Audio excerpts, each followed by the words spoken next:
Assalamualaikum warahmatullahi wabarakatuh. Alhamdulillahi alamin. Wassalatu wassalamu ala rasulillah wa ala alihi wa sahbihi ajma'in, amma ba'du. Saudaraku yang dimuliakan oleh Allah subhanahu wa ta'ala, setiap manusia pasti mendambakan kehidupan di dunia yang baik dan tentu juga keselamatan di akhirat kelak.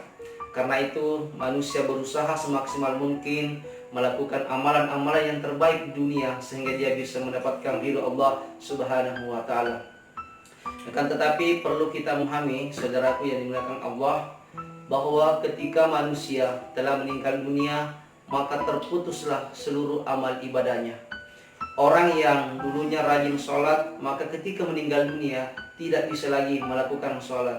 Orang yang dulunya rajin puasa, ketika meninggal dunia maka tidak bisa lagi melakukan ibadah puasa. Bahkan orang yang sering naik haji, maka ketika meninggal tidak bisa lagi melakukan amal ibadah haji.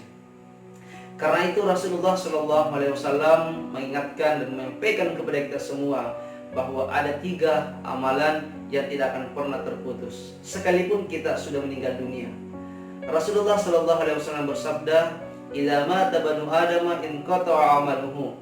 Ketika anak cucu Adam meninggal dunia, maka terputuslah seluruh amal ibadahnya.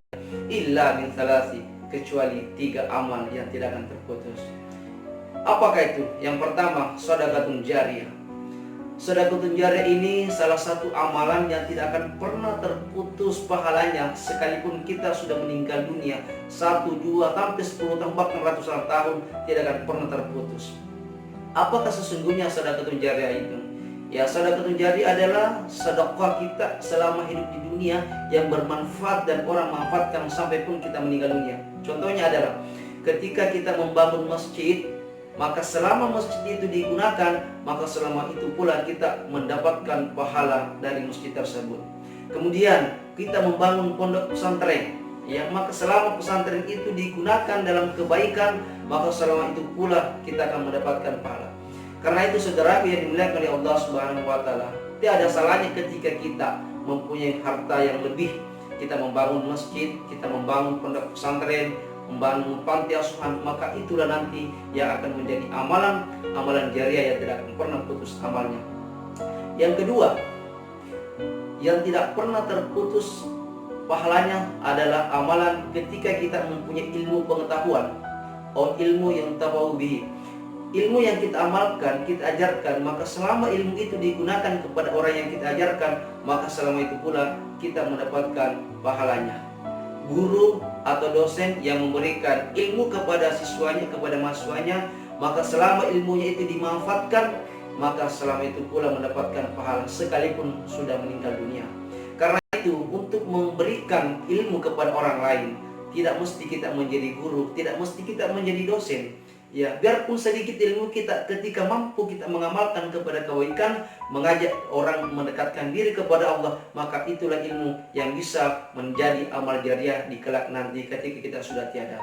Kemudian yang terakhir saudara yang dimuliakan oleh Allah Subhanahu wa ta'ala, waladun sholeh, orang yang mempunyai anak yang soleh atau soleha. Anak merupakan salah satu anugerah dari Allah Subhanahu wa ta'ala yang kelak bisa menjadikan kita orang yang mendapatkan pahala ketika kita meninggal dunia. Tetapi tentu kita memahami di sini bahwa anak yang bisa memberikan kita manfaat, mengirimkan kita pahala ketika kita meninggal dunia adalah anak-anak yang soleh. Karena itu penting kita untuk melahirkan generasi Qur'ani, generasi yang soleh dan soleha. Maka ajarilah anak-anak kita yang membaca Al-Quran, sholat, mendekatkan diri kepada Allah Subhanahu wa ta'ala. Maka inilah nanti anak yang akan mendoakan kita setelah tiada, sebagaimana doa anak kepada orang tuanya yang sering diucapkan. Bahkan kita sendiri sering membacakan orang tua kita ketika kita sholat 5 waktu, Rabbi ghfirli wali walidayya warhamhuma kama rabbayani shaghira. Maka doa itu akan nanti sampai kepada orang tua kita sekalipun sudah meninggal dunia. Oleh karena itu beruntunglah orang tua yang meninggalkan anak yang soleh dan solehah, karena itu akan menjadikan aset nanti mendapatkan pahala sekalipun sudah tiada. Inilah yang sempat saya sampaikan, semoga ada manfaatnya. Wallahul muwaffiq ila aqwamit thoriq. Assalamualaikum warahmatullahi wabarakatuh.